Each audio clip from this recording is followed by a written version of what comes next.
So you got your first feast is Passover. There are 3 feasts in the year. They're related to harvest. Again, back to food. And under the law of Israel, and I'm not sure how long Israel ever kept the law. I think it might have been for a generation at the most, at a time. Maybe under David, a little bit. Maybe under Joash. It was not that Israel in 2,000 years of history was literally keeping the law and everybody was doing it. But every Jewish male had, and stranger who was willing to accept the law, had to go to the temple 3 times a year for the feasts to offer the sacrifices up. Jesus did it. Paul did it. I've often recently come up with this question: what did Jesus offer for a sacrifice? He had no sin to sacrifice for. Probably didn't. And there probably was questions about that. So there are 3 feasts, and they're requisite. And as Betty had mentioned, in modern Judaism, you go to the temple 3 times a year for the 3 feasts. The first feast is Passover, which is the sacrifice of the spring lamb.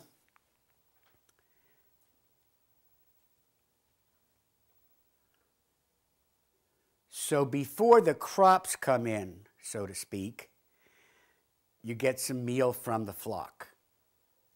It's about food.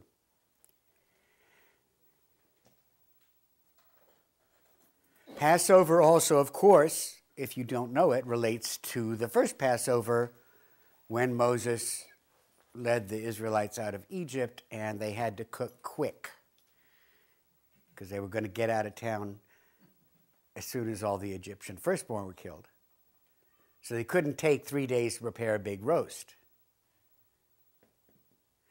So they ate the meal dressed, ready to go, and they used unleavened bread because leaven takes time to rise. If you're baking a loaf, you put it with a towel over it and the dough rises. It takes time. If you don't know when you're going to go, can't afford to do that.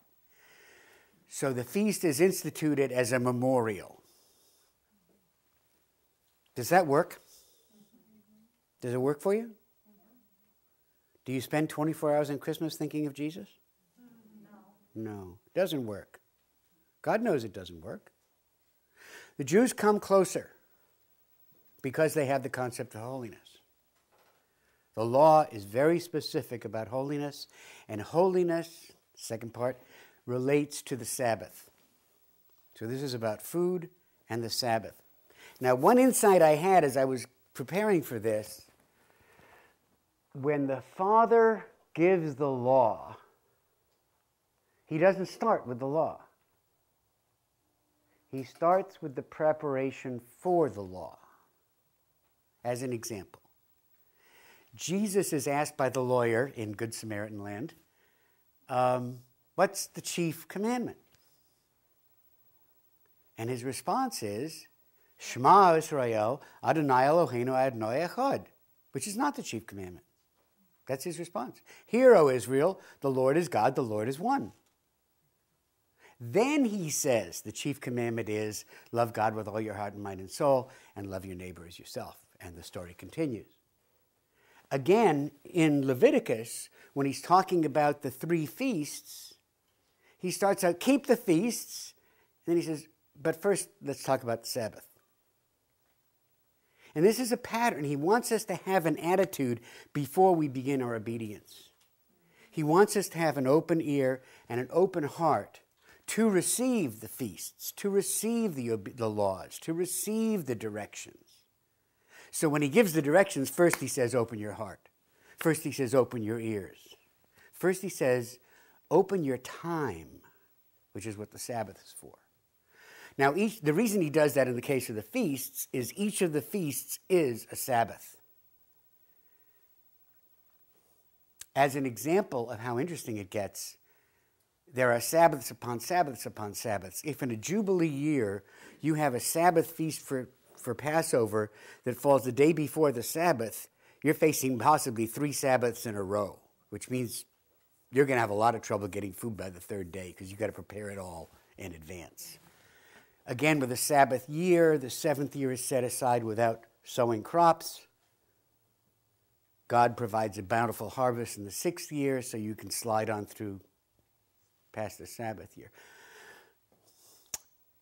Betty touched beautifully. It's about rest. It's about receiving the gift of time.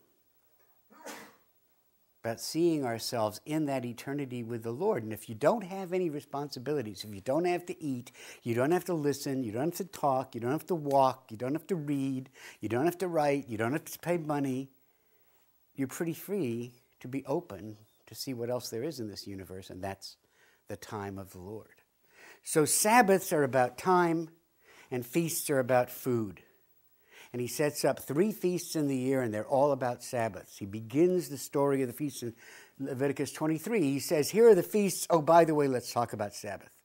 Keep the Sabbath holy. It's set apart. I guess I'm just about done. One last thing about it. There's 168 hours in the week, right? We'll take your word for it.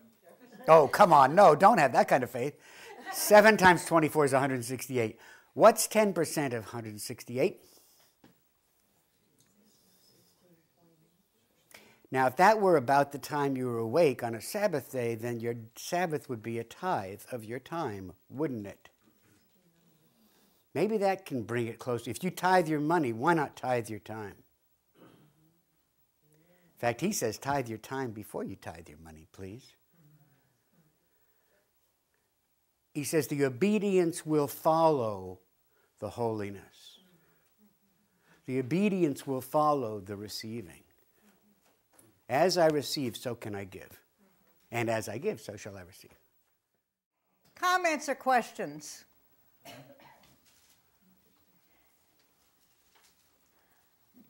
Yes. I'm wondering about the idea of the family dinner table being the altar for the Jewish people.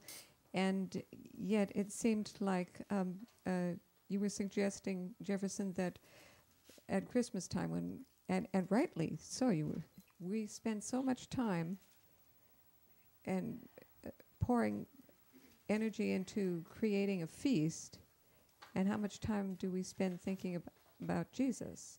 So, can the family table, is it a place where they're thinking about God and worshiping and about holiness, or is it about something else? I would say people are always looking for some place to go. We are addicted to going. So there's this restlessness in the spiritual realm.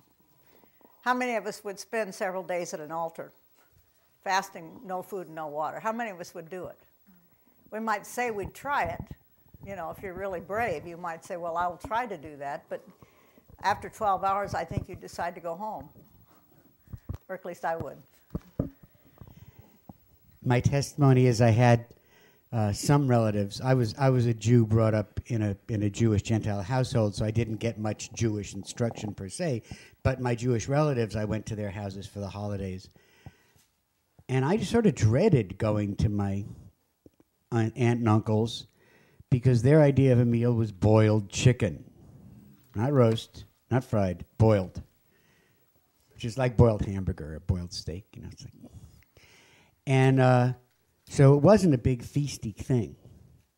So sitting around the table wasn't about the food. Sitting around the table was about the family. And in Jewish households, traditionally, there is a glass left for the prophet Elijah.